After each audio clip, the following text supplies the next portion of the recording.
বিদেশ ভ্রমণের প্যাকেজ কিনতে এখন আর সরাসরি বৈদেশিক মুদ্রা নিয়ে ভাবতে হবে না বাংলাদেশি ভ্রমণকারীদের। ভ্রমণ প্রক্রিয়া আরও সহজ ও স্বাচ্ছন্দ্যময় করতে বড় পদক্ষেপ নিয়েছে বাংলাদেশ ব্যাংক।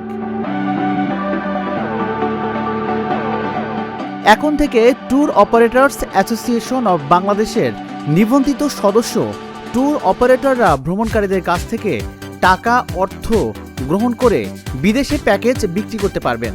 সংগৃহীত অর্থের সমপরিমাণ বৈদেশিক মুদ্রা ব্যাংকগুলোর মাধ্যমে সরাসরি বিদেশে সংশ্লিষ্ট বা সেবা দেওয়া দানকারীদের কাছে পাঠানোর অনুমতি দেওয়া হয়েছে। রোববার এ বিষয়ে একটি সার্কুলার জারি করে বাংলাদেশ ব্যাংক।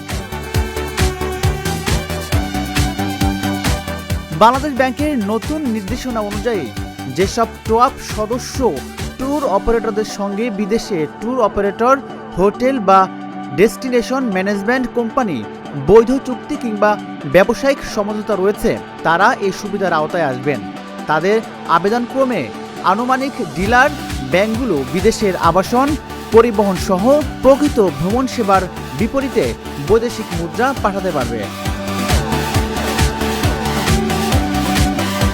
নির্দেশনা অনুযায়ী নিয়মিত বার্ষিক ভ্রমণ কোটার বাইরে একজন ভ্রমণকারীর জন্য প্রতি ক্যালেন্ডার বছরে সর্বোচ্চ ৩,০০০ মার্কিন ডলার পর্যন্ত বৈদেশিক মুদ্রা পাঠানো যাবে।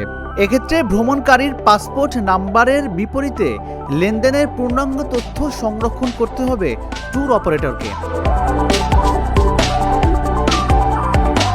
এছাড়া ভ্রমণকারীদের কাছ থেকে লিখিত ঘোষণা নিতে হবে যে অন্য কোনো ট্যুর অপারেটরের মাধ্যমে তিনি নির্ধারিত বার্ষিক সীমা অতিক্রম করেননি। তবে ৩,০০০-এর বেশি মূল্যর প্যাকেজের ক্ষেত্রেও সুযোগ রাখা হয়েছে।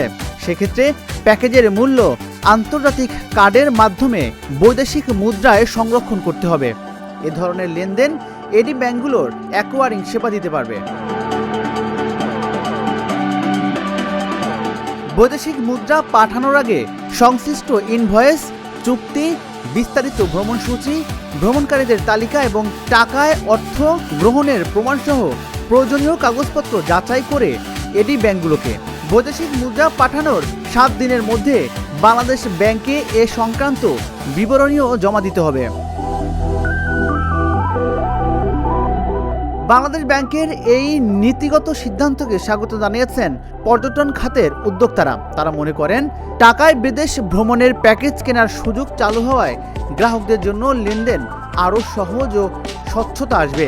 এটি দেশের আউটবাউন্ড ট্যুরিজম খাতের বিকাশ ঘটাতে এবং ট্যুর অপারেটিং ব্যবসাকে আরও গতিশীল ও প্রাতিষ্ঠানিক রূপ দিতে ইতিবাচক ভূমিকা রাখবে। রাজিবুল ইসলাম, ঢাকা জার্নাল।